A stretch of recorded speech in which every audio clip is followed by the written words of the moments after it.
Sifat hati. Bisakah kita seperti ini? Untuk lebih jelas akan saya paparkan sifat-sifat hati yang saya maksudkan.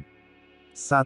Rasa malu kepada Allah karena senantiasa merasa diawasi oleh Allah Subhanahu wa Ta'ala. 2. Rasa takut dan heba pada Allah karena terasa diri selalu berada dalam kuasa Allah, sehingga Allah bisa berbuat apa saja seperti sakit, miskin, mati dan lain-lain.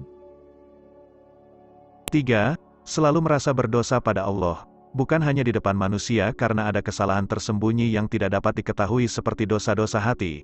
Sebab itu, dia selalu menangis seorang diri, bukan di depan orang, karena takut dosanya tidak terampuni. 4. Tidak menunda-nunda urusan dengan Allah, karena hati selalu merasa kedatangan maut itu bisa terjadi kapan saja. 5. Setiap kali membuat kesalahan yang kecil, hatinya merasa takut dan terhina di depan Allah, sehingga cepat-cepat meminta ampun kepada Allah Subhanahu wa Ta'ala. 6. Setiap kali selesai beramal, hati merasa itu adalah karunia Allah, bukan kemampuan dirinya. Dia tidak merasa bangga karena merasa amalannya tidak sempurna. Karena itu ia mengharapkan belas kasihan dari Allah agar menerima amalannya. 7. Kalau Allah menentukan satu peristiwa terjadi pada dirinya, hatinya akan ridho dengan apa yang terjadi tanpa kesal dan keluh kesah. Dia sadar dirinya yang rendah layak menerima apapun takdir Allah. 8. Setiap kali melihat pemandangan alam yang indah, hati segera merasakan kebesaran Allah. 9. Kalau dia mendapat kejayaan atau nikmat, hatinya segera merasakan bahwa itu adalah pemberian dari Allah bukan kemampuan sendiri. Karena itu dia merasa takut pada Allah, takut karena menyalahgunakan atau kurang mensyukuri nikmat yang diperoleh. 10. Kalau dia menderita kemiskinan atau tidak memperoleh nikmat, hatinya terasa tentram karena dia merasa bebas dari tanggung jawab untuk menjaga amanah Allah. 11. Kalau mendapat musibah seperti sakit, hati bisa merasa tenang karena merasakan bahwa bencana, musibah, adalah kifarah balasan dosanya. Dia merasa lebih baik dihukum di dunia daripada dihukum di akhirat. Penderitaan di dunia adalah pengampunan dosa di akhirat. 12. Bila mendapat pujian, hati merasa tidak senang, sebab pujian itu tidak layak baginya dan bisa merusak rasa kehambaannya. 13. Kalau dikeji atau dihina orang, hatinya merasa kasihan pada orang yang menghinanya dan segera memaafkan orang itu tanpa diminta.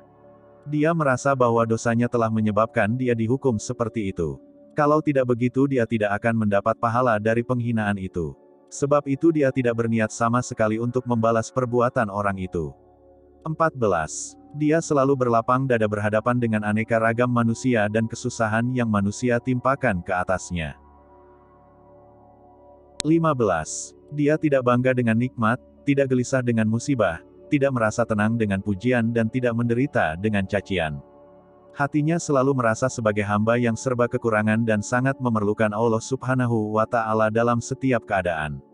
16. Kalau dia melihat atau mengetahui orang membuat maksiat, dia bersyukur pada Allah karena dirinya selamat dari maksiat. Sebab itu dia tidak menghina orang itu, bahkan dia merasa kasihan, ingin menolong dengan memberi nasihat. Bahkan dia tidak menaruh sangka jahat pada orang itu.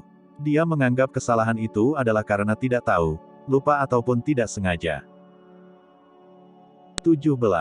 Ketika berhadapan dengan orang yang memarahinya, dia tidak ikut marah dan tidak melawan berdebat sekalipun dia benar.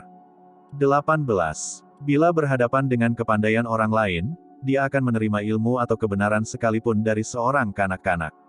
Kalau bermuzakarah dia tidak memperlihatkan bahwa dirinya pandai, sehingga tidak merasa bangga diri kalau ada yang memuji orang lain di hadapannya. Dia tidak sakit hati sebab dia faham bahwa kuasa hak Allah yang melebihkan, dan mengurangkan nikmat pada hamba-hambanya. 19. Kalau ada orang lain menyelesaikan kerjanya, dia tidak menggerutu sebab dia merasa dia dibantu. 20.